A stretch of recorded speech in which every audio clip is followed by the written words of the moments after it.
Flip the little switch there. There we go. Welcome to the 24th floor on this Thursday afternoon. We are taking a step back from the court, jumping on the track for the upcoming Ed Murphey Classic coming to Memphis this weekend. Classic president Eddie Murphy will join the show, and we got an NBA champion and former Tiger will hop on to celebrate his upcoming Hall of Fame induction. We got to get a lot going today, so let's jump into it. 24th floor starts right now.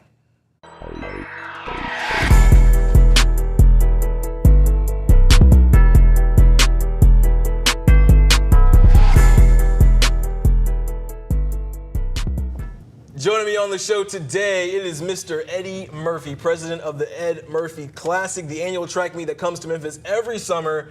I know this is a busy week for you, friend. How you doing? I'm doing great. It's an amazing event that we've got going. It just keeps getting bigger and bigger every year, so we're really excited about the 9th annual Ed Murphy Classic. You are not the Ed Murphy of the Ed Murphy Classic. Absolutely. You are his son. Absolutely. It's a legacy. So give me a little bit of background about your pops. Absolutely. So 9 years ago, Mike Cody, a good friend of his, called me in on the phone and said, "Hey, Eddie, we want to bring some Olympians in to break the 4-minute barrier in Memphis. It's never been done." And he said, "You want to be involved?" And I said, "Absolutely. Be honored to have my dad's legacy named and have the first 4-minute barrier broken." And so we brought in some Olympians. We raised $12,000.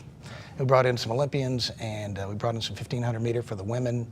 Ran it around a hoka meet at Christian Brothers High School, and 12 guys ran. 2 of them broke the 4-minute barrier. The third one ran a 4.00.01. But they had such a great time. They came to our house, and they said, "Hey, where can we go after burgers and some beers at our house?" And I said, "Well, look, go down to Beale Street and go to Rayford's and enjoy yourself." And so they had the best time in Memphis. And I work for First Horizon Bank, who's one of our lead sponsors. And I was going to Pittsburgh on business the next morning, and I ran into the 2 guys that broke the 4-minute barrier. They just left the drums at Rayford's. Having a good time. They had a great time, but what they were doing was they were flying to Ireland for the next meet. And they said, "Hey, Mr. Murphy, we had such a great time in the city of Memphis, downtown. Could you put on another meet? Because there's very few track meets in the United States." And so, you know what? We rolled our sleeves up. I found Max Paquette, who's an amazing meet director, and we put this thing together, and we've rolled up our sleeves, and we've gone to year 9. You know, if we're not the number 2 meet in the United States, we are scratching at the surface. Eugene, Oregon, Prefontaine Classic, the 50th anniversary was last weekend, was amazing. We've got a number of athletes. We're working with Prefontaine Classic to hang out with athletes over there, let them train for a while, and then we fly them to Memphis, put them up. We've got 450 professional athletes this weekend from 45 different countries and over 70 Olympians. Yeah. So that is our big idea for the day, is the Ed Murphy Classic coming back to Memphis. Go ahead and give me the animation. I know they're chomping at the bit for it. The Ed Murphy Classic returns this Friday and Saturday, the 11th and 12th. It is sanctioned by USA Track and Field. Year after year brings, like you were saying, world-class and Olympic track and field athletes to Memphis on Beale Street and the U of M campus as well. In the past, we've had stars like Harrison Williams have been here, Sam Kendricks, who's an Olympian, Kyrie King, who was just in Memphis last month, and this year's main event, the 400, as Olympic gold medalist Sydney McLaughlin-Levrone will attempt to break the women's 400 world record. So we will get into all those big things. You kind of started where we were going to go anyway, just how big that this has grown over the course of, I guess this is your 9th year now. As you've watched it grow, what have you guys learned about what it takes to put on this classic year over year? And then I'll have a follow-up question for that after that. Avery, that's a great question, because we've been fortunate enough to basically be mentored by a lot of great people. I mentioned the Prefontaine Classic. That's run by Tracktown USA. That's Phil Knight's group over there, and they've kind of taken us under their wing, and we are collaborating with them for like 6 or 7 years. And we've got people like John Nubani, who's one of the top agents in the world. And it turns out that I do a lot of business in Pittsburgh. He's from Pittsburgh, one of the top agents, but he also runs a meet in Doha.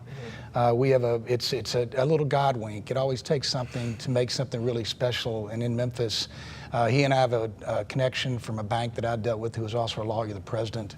And one thing led to another, and he'd like, "Ed, if you're a friend of Mel Bassey's, you're a friend of mine, I'm going to mentor you and take you around the world and put you in meetings to learn how to be a great track meet." And so he's done that. He's fulfilled his obligation. We keep continuing to grow. Been to Budapest, been to Zurich, been in meetings. And you know what? We're just growing, and we're doing it the right way. We've grown really slowly for us. But you know what? It's picked up really big time this year because USATF, the governing body of all track and field in the United States, has been endorsing us for 7 years. Now they're sponsoring us. So that's it's amazing. It's huge. So it's great for Memphis. It's great for our community because we're a nonprofit. We can get into what we're doing with our kids in a few minutes on that too. Yeah. How much has this classic, you talk about it growing, but how important has it become just to track and field, not only in Memphis, but kind of in the grander scheme of trying to have athletes be ready and prepared as the Olympics are coming back to the States here in a year? Avery, it's so important for that because like Christian Coleman was one of the last guys to beat Usain Bolt. He won my dad's award at the University of Tennessee 2 times when he was there, and then turned pro, Olympic gold medalist. He can't come this week. Ran into Prefontaine last week, wasn't feeling good, so he needs some downtime. But he texted me, we were talking, he goes, Eddie, I'm really proud of what you're doing. He goes, there's so few track meets in America. I know your meet is going to take off, and I'm really praying for you. And you know what? It really is, because we were, look, it takes fortune, it takes good luck to do anything. We happen to be in the right place at the right time here in Memphis because we got a head start on everybody because the Olympics are coming 2028. Last year, everything was in Paris. 2 years ago, we finished 25th in the world. Last year, we finished 42nd because everybody needed to be in Europe the week leading up to it to get adapted for their, for their bodies and time clocks. But you know what, 2028, they've all got to be on American soil. And, as Paul Doyle, that's the American Track League president and founder, we were just on a radio call, and he said, we are the #2 meet in the United States right now, and we're growing. And I mean, this community, wrap yourself around this, what we're doing, because it is truly an amazing event. We need more people to come out and see these amazing athletes that we have right here on Memphis. Now, who can we expect? We talked about Sydney McLaughlin. We'll get into her in just a second. But you had a list of we had all these cats coming into Memphis this weekend. Is going to be. So what can people expect in terms of the actual events and the athletes that'll be? Absolutely. So I've got a little list here because it's I'm figured it all out. But Will Clegg, we got a phone call this morning at 5 a.m. Memphis is competing directly with the Diamond League meet in Monaco. Memphis, Monaco, figure that out. Right. But Will was in Detroit, Michigan this morning at 5 a.m. His flight got canceled. So he calls our meet director and says, hey, can I get in the meet? So this guy is one of the long. You're like, no, we're full. We actually joked with him and told him, said we got room. And he was like, what? But anyway, he's one of the best triple jumpers in the world. He's 2-time Olympic silver medalist, 2-time world champion silver medalist. I think he's jumped 18.4, something like that. But he's coming to Memphis. Right, that was a late addition. But just to think about that, Monaco was #1. They'll be top 5 in the world. We may be top 15, 20 in the world here this year. He thought of us immediately, and he wants to come. We've got, obviously, Sydney McLaughlin coming around the 400 meters, which she is trying to break the American record in the 400 meters and the world record in the. And what's wild about that is that's not even her event. No, she's a hurdler. Yeah, she's by trade, and she's kind of like, I just want to run the 400. Absolutely, she's the world record holder in the 400 meter hurdles, and she's taken it down over the last 4 years, something like that. Don't quote me on this, but it's like 2.5 seconds. I mean, that's like Wilt Chamberlain scoring 150 points in a basketball game. I mean, it's incredible. Incredible. And it may not even be our best race. We've got the 400 meters. We've got Quincy Wilson, the 16-year-old, who won the 400 meter in Paris last year. Right. And then we've got Stephen Gardner, who won the Olympic gold in Tokyo in 2021. So that might be our best event, but my goodness, our shot putters, y'all, we're going to be, if everything goes to form, we'll be top 3 in the world with our shot putters. We have 4 guys that have thrown over 22 meters. And we just lost Joe Kovac because he was tired after the Prefontaine. Yeah. And we're still going to be #3. Yeah.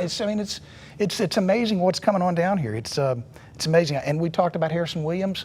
Sorry, I've got to look at my notes, but Harrison Williams is coming. He came in for a camp to teach our inner city kids how to do some things. And he went to MUS, went to Stanford, finished 5th in the Paris Olympics.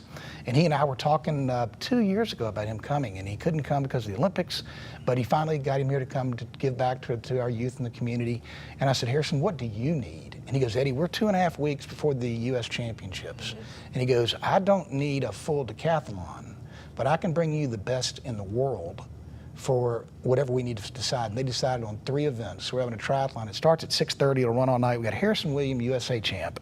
We've got Pierce LePage, the world champion. And then we've got Damian Warner, who's the Olympic champion.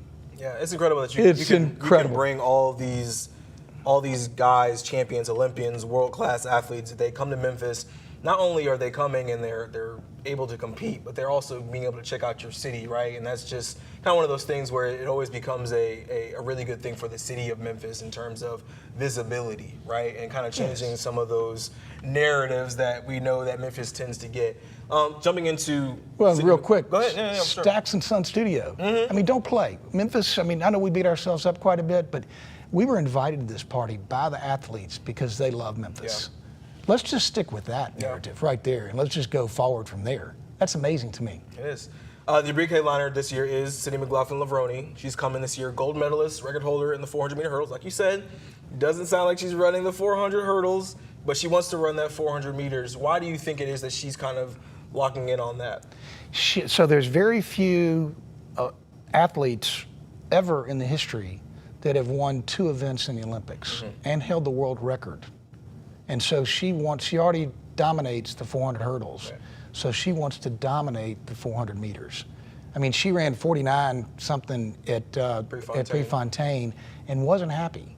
And we've been talking with her for two or three months about her coming. We've worked with, I mean, Sha'Carri Richardson. We've had so many just scratching the door that know about our meet, and for some reason they just didn't come at the last minute. Nike decides that they're going to do a promo and they got to go to New York. Sure, yeah. But we're in the game. We're with all these people and they know about us and they care. And quite frankly, a lot of these Olympians and the non-Olympians, the ones that are chasing them, they know about our Murphey Track Club and then what we're doing in the inner city, and they want to give back. They want to help our kids, expose them to something that's positive from a character building and things like that, and lift them up. And look, every city has their problems, and we have ours. And you know what? We are a small part of moving that needle and making things better because we're giving kids an opportunity in the summertime to do their thing. Yeah, I mean, we saw that a little bit earlier in the summer, right, where the Shelby County schools held their track youth camp, right? And you guys sponsored that. You brought in Kyrie King, who was an Olympian. You brought in Tania Marshall as well, who was a hurdler as well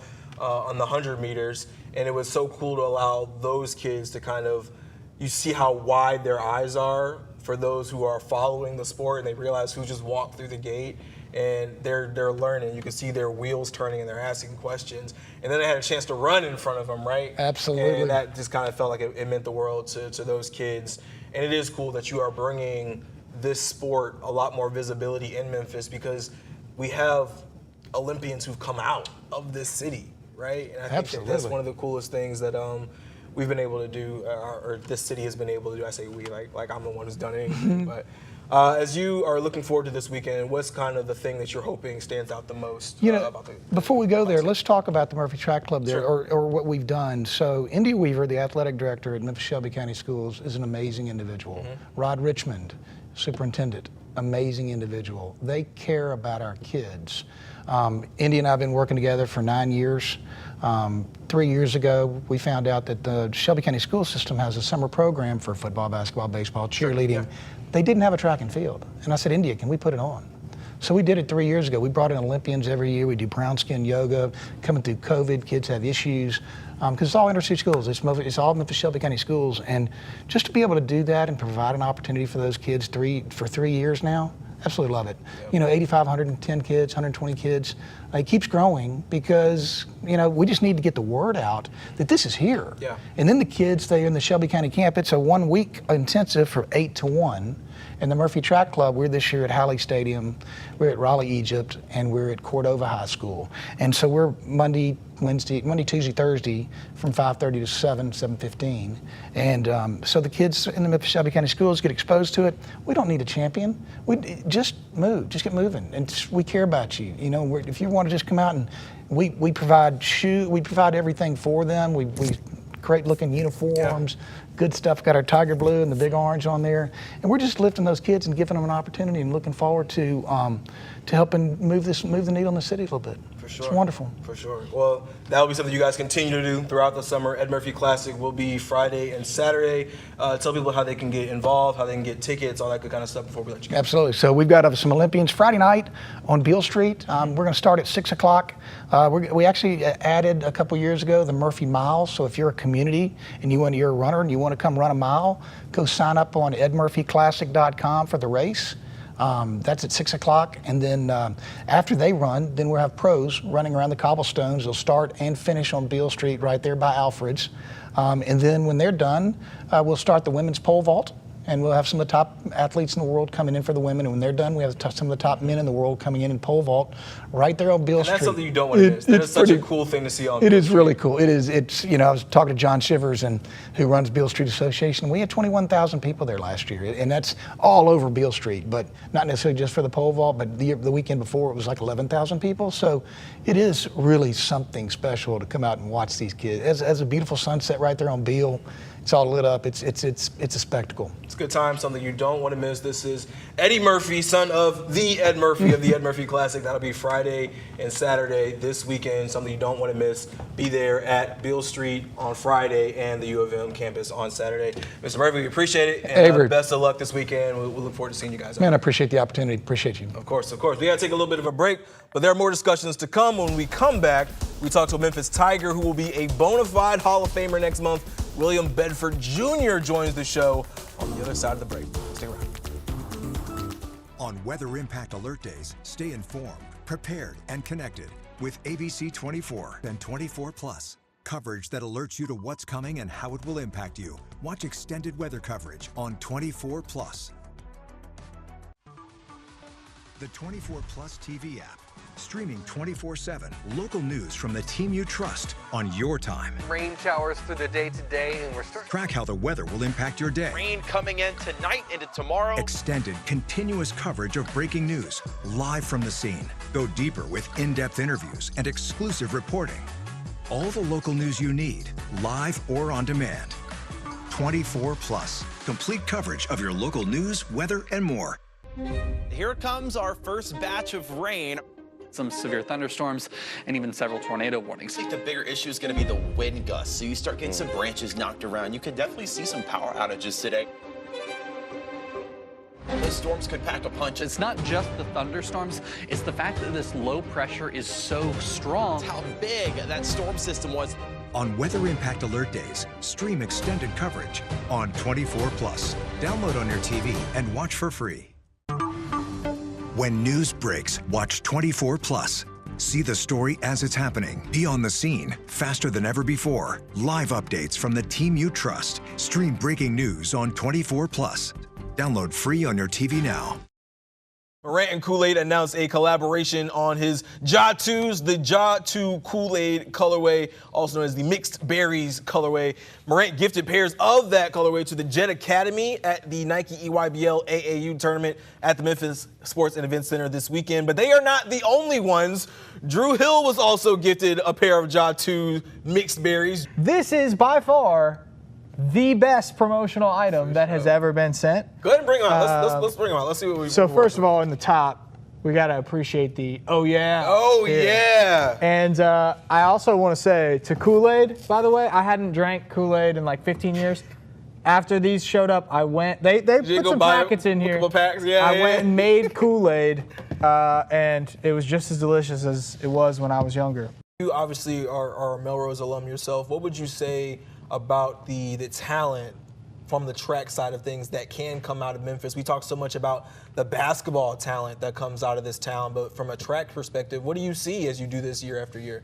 Actually, we have 2 gold medalists out of Melrose. My teammate Sheila Eccles was the one that gave Flojo the baton in 1988. We were teammates at Melrose. And then Kennedy McKinley is a boxer. So to be able to have 3 Olympic gold medalists, we all walked the halls at the same time, along with a now NBA champion and a couple of Super Bowl champions. And so we're like, hey, we're the home of the champions for real. You know, we produce stars. And you know, it's just an honor to say these are my friends that I grew up with. The first thing I thought about when I heard that was, I wanted to ask, how much time has Stephen A. spent realistically in Memphis? Did you come down for a game and hop a flight right after, or have you spent actual time? Do you know people in Memphis? That was my initial thought.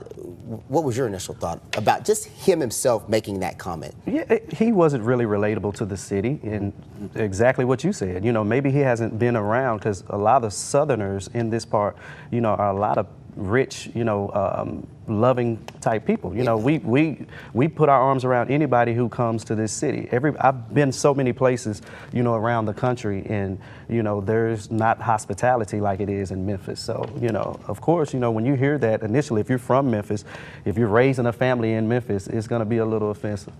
Nobody really expected him to be what he has become on this team, and that is one of the Iron Men. Quite frankly, he has played in all 79 games, and he started in 74 of them. And so when you have a guy like that, he's been nothing but dependable pretty much all year. And when you have a guy who's dependable pretty much all year, you've got to find folks to fill in his space. Jalen has been arguably the best wing defender on the team the entirety of the year. He's had so many games this season where he has been tasked with defending the best player on the team, or the best perimeter player on the other team. He's had some phenomenal defensive performances, shutting down the likes of Anthony Edwards, Kevin Durant, Steph Curry. And even when they've had really good games, they still had to contend with Jalen being in their hip pocket. I wanted Michael Jordan to come. I wanted Scottie and them to come. They was winning championships in my town. It'd have been great for them to come pass out toys and turkeys and things, but they didn't do it. Not saying now that it ain't a reason why I should, because they not from where I'm from. Right. So it's on me to go ahead and change that narrative. It's on me to go back and get hope. And that's what I do, man, even till this day, man. From Maine to Spain to China, Carolina. If it's a hood near you, TA gonna be there. So it's always good being back in Memphis. Just, it's home, and being back always feels like that. It's actually really the more disturbing.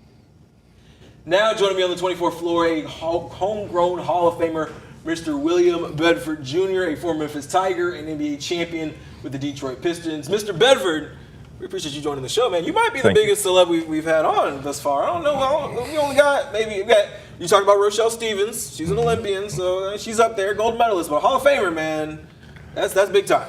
Yeah, I understand.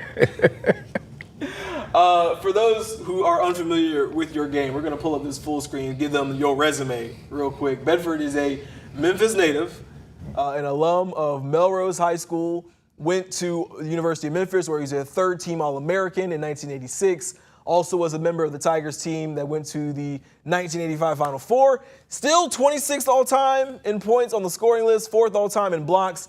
And Bedford would get drafted 6th overall to the Phoenix Suns in '86, played 6 seasons in the league, winning an NBA title in 1990 with the Detroit Pistons. And now the biggest of his accomplishments, he will be inducted into the American Basketball Hall of Fame in Detroit on August the 17th.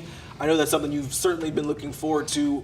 How does it feel to be recognized as a Hall of Famer? Well, first of all, they changed the date. It's from the 17th of August. They pushed it back to November 9th. Okay, so you got a little bit more time to stew. A little bit more time to work on your speech and your dress and your weight. Right. Yeah, you got to pick that suit you're going to fit into. You got to fit into a good one. For sure. How's it felt to be named a Hall of Famer? What was that opportunity, that moment like for you? Well, it was a complete shock to me because I was sitting home when I got the letter first. Mm-hmm. And I couldn't believe it, and I showed it to my wife. I'm like, is this real? And she was like, yeah, it is real. And I got a phone call from my friend Jordan that told me about, this inductee. And I was really shocked about it. It surprised me. What do you think it says about who you are in the lore of basketball for the American Basketball Hall of Fame to say, yeah, we want this guy in there? Well, it speaks a lot because look at the names that are before me. And Kobe's in there. Yeah, and to be mentioned in that same sentence as any of those guys, it's quite an honor. And I'm more humbled than anything to be in there. So.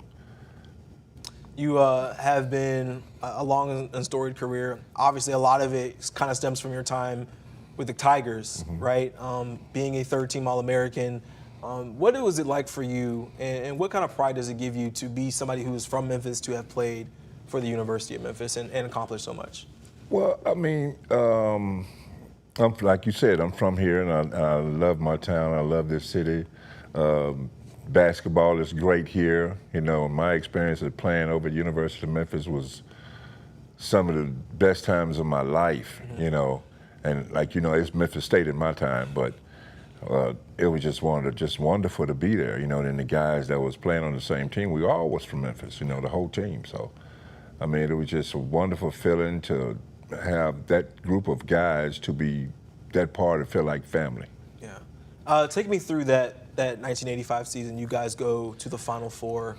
What was that run like for you? And it's something Memphis really hasn't seen since then, besides the 2008 National Championship game. It was exciting because I think not too long ago I was talking to one of the players, and we were talking about how we were standing in the dorm watching all the people that were standing out, you know, cheering for us, and we like really couldn't believe that there was that many people, you know, actually behind us and watching us, you know, playing basketball. So that was one of the big experiences in my life. Is just you feel like a rock star. You know, you look out and the whole crowds everywhere. You know, it was pretty exciting. What do you remember about that third-team All-American nod? Do you remember how you felt how old were you then? 19, 20, 21? 19, 20. How I feel about the run? Yeah. He was the man that year, you know, 17 points a game. He was leading the team in scoring. He was leading the team in blocks and rebounds. I mean, he was the guy that year. We were just concentrating on the championship. I wasn't. I mean, there was nothing else we were looking at. That was just no individual records. Not what I did. It was all about the team. What do you remember most about your time in Memphis as a Tiger? What do I remember most? Make sure it's safe for TV, bro, because man, I know y'all got some times over there. It's a lot. It's just 2 minutes. I can't choose. Okay, well, we can go to the NBA then. Yeah, because you were drafted to the Phoenix Suns, played 6 seasons. Obviously, you were an NBA champion. I think any person who dreams of playing in the league dreams of being an NBA champion. What was that year like? Well, that year, you know, as you know, we were doing a repeat. And, you know, every team is gunning for you. Yeah. You know, every game was hard. Every game was tough, even when you had to fight against the refs also. So, I mean, that year you guys were the bad boys. Yeah, that year was more exciting because we had to live up to that. You know, we started, so we had to live up to it. And it was just normal how we play in practice. And I mean, it was no different from us playing in practice and playing the game. We played the same way. And then they started getting us the bad name, the bad boys. No, it was just real physical play. They don't play like that no more. They can't play like that. They can't play like, okay. There's a difference there. Good point. Some of those personalities that were on that team, if you look through the video that we have in there, like Rodman's on that team. They talk about, you know, Thomas and Lambeer. What were some of those personalities like playing on that team and practicing, I guess, with those guys? Well, you know, during practice time, everybody came to be serious. You know, we always took practice, even shoot around. You know, we took it very serious, and sometimes we hung out together. You know, we go out to eat together, go shop together, do whatever, but mainly stick around. So, you know, it'd be like if nobody would get in trouble. Sure. You know, like during the playoff times, we all just really stayed like, you know, dormant, and nobody knew where we were. So, when you look back on your career, and you look back at everything that you've done and has culminated in what's now going to be a Hall of Fame induction. Does anything stick out, or what has basketball really meant to you in your life? It's meant a lot because I've been able to travel to a lot of places and see a bunch of things I thought I'd never be able to see in my life. I was experienced playing with some of the greatest players that ever played the game. Just to be in the same arena, in the same locker room with some of them was a blessing. So, you know, I can say I think I had a pretty great career. Is there anything you're going to say in your speech? Have you worked on the speech yet? Like, you know, what are we talking about? Anybody you're going to thank specifically? You know, I first thought about going up there starting off doing comedy, but I was like, no, I don't think nobody's ever did that. But, you know, it's a speech that I'm going to have to work on. I'm glad it set off to the 19th or to the 9th of November, so I have plenty of time to work on it. For sure. And I'm pretty sure I have a few people that want to put in a few words and tell me what to say. But, you know, I'm good. We're going to be all right. I'm curious about your thoughts on, like, how college basketball works today. As you were certainly somebody who at the height of your powers in the college game. What do you think about how college basketball has kind of evolved since you were there? Evolved or take a step back? That's your opinion. You tell me. Okay, the worst thing I think ever could have happened to college was the one and done. Also, the transfer portal. Because the reason I say that is because when you come out of high school and go in college that freshman year, you still a high schooler. Yeah. You still got kid thoughts. You want to run around and play and do this, that, and the other. Okay, but now they're going to come and give you all this money. What are you going to do? There's a high possibility you get in trouble. I'm 29. I don't know what I would do with that kind of money. You see what I'm saying? I'm going to come and give you $200 million right now. You're right. Okay. Now, another thing. When you go in the transfer portal, you're going to different teams to play. How do you think you're going to go to another university and get on that team and be the #1 man? Well, what about the guy that was there before you got there? He done transferred out too. Okay, but how are you going to build stats? You're not going to build stats for nobody to say, oh, he's good in this area, he's good in that area. You know, you can't look at that if you keep hopping from team to team. You're not going to average the same thing on one team you do the other. Yeah. You know, you don't know how those guys play. And that's why I look at the University of Memphis, that they have such a hard time the first part of the season because none of those guys ever played together. Yeah, they trying to gel together, trying to, you know, get real comfortable with how they play. Like when we played, we were there 3 years, 4 years together.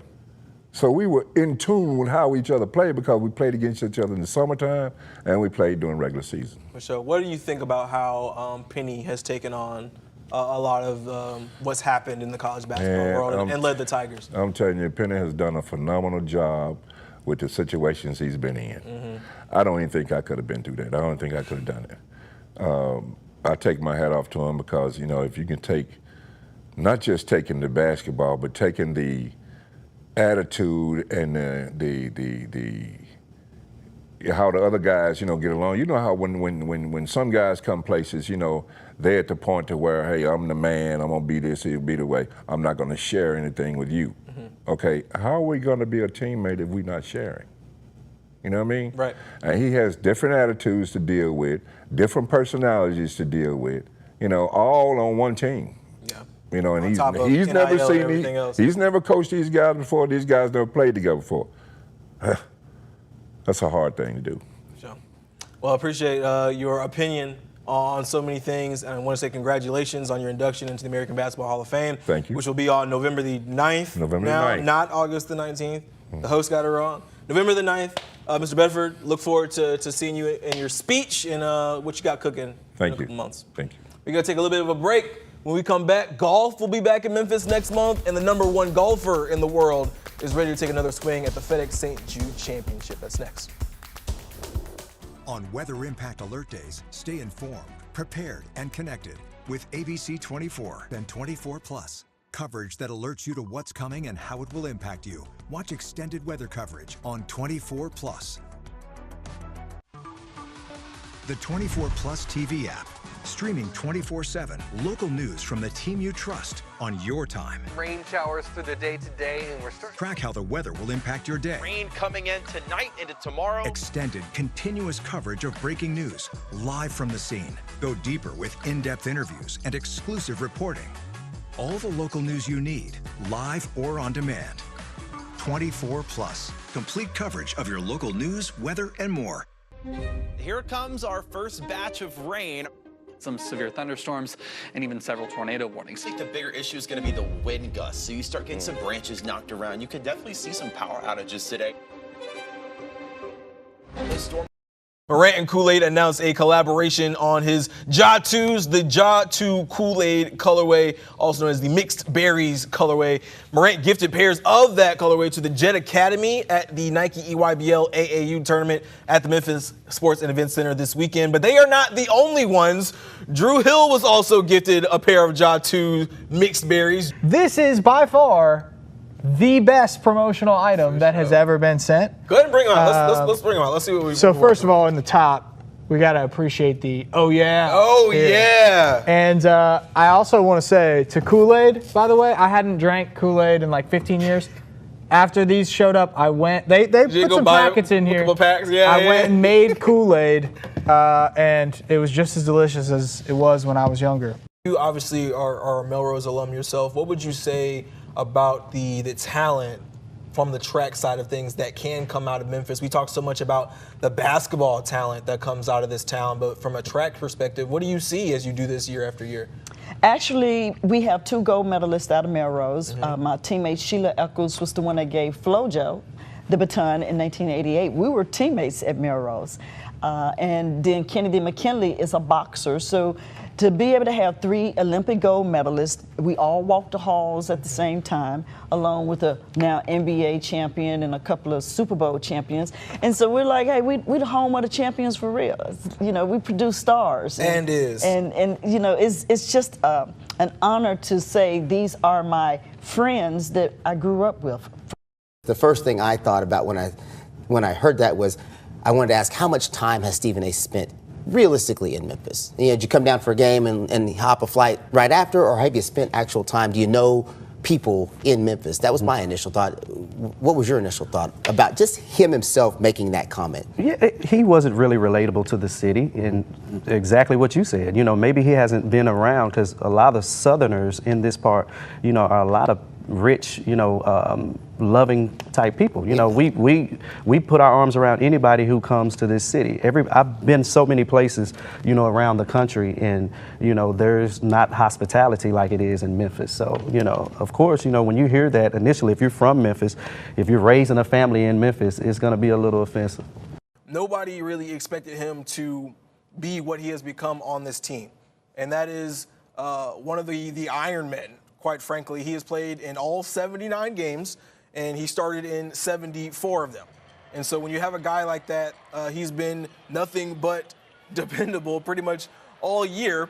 And when you have a guy who's dependable pretty much all year, you've got to find folks to fill in his space. Jalen has been arguably the best wing defender on the team the entirety of the year. He's had so many games this season where he has been tasked with defending the best player on the team. Welcome back to the 24th floor. The Memphis Redbird season rolls on, but manager Ben Johnson's got a new toy to play with. The Redbirds have called up J.J. Weatherholt, the #1 prospect in the St. Louis Cardinals system, to AAA.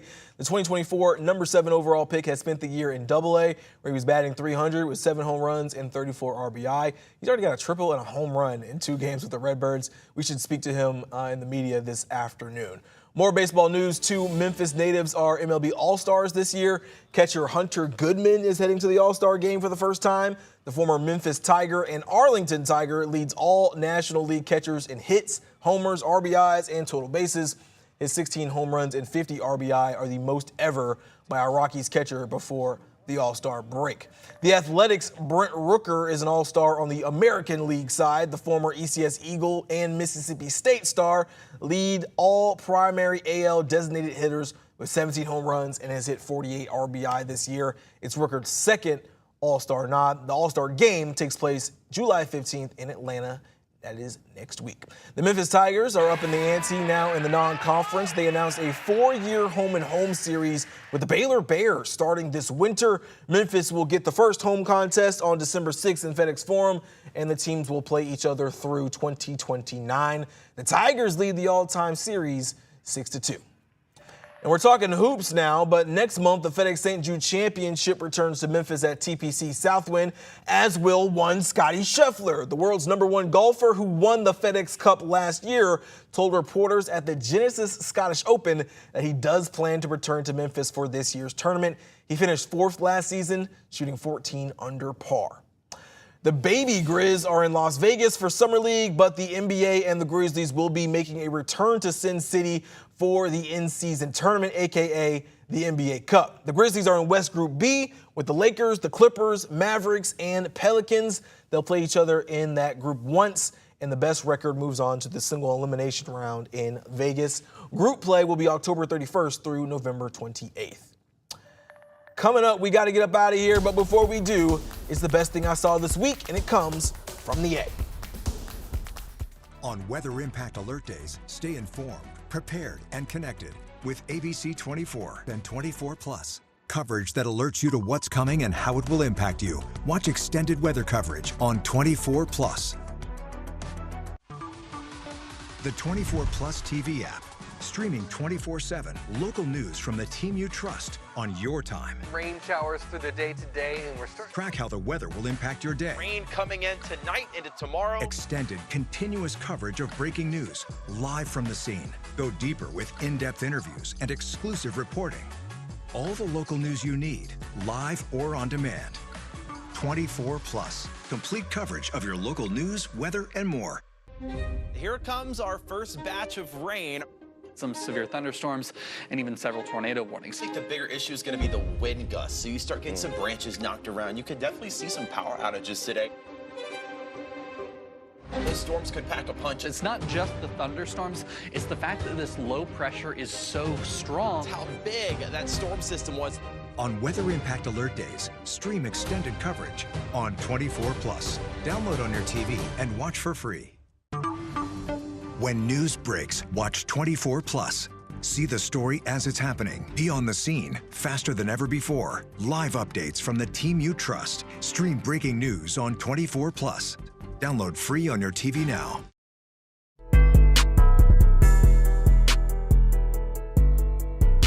You got a taste of some action towards the end of the year. What was it like sitting behind Kirk for about, 14 games, and then you playing like the last three games of the season? The best thing I saw this week comes from the A. Growing up in Atlanta, naturally, I am a Falcons fan and a huge Mike Vick fan. Super cool to watch the Falcons past and present sit down and chat about what makes a good quarterback. Mike Vick may never have been the prototypical quarterback, but he was the perfect QB for Atlanta at the perfect time. Here's hoping Michael Penix Jr. can inject the same kind of life into the Falcons franchise. Really cool to see them sit down and chat. I just remember Mike Vick was such a cheat code in Madden 04. If you know, then you know. We're getting out of here for the day. Thanks to Ed Murphy and William Bedford for joining the show as guests. Thanks to Rich Denson and Leanna Davis for all their work behind the scenes. Until next time, I will see you later.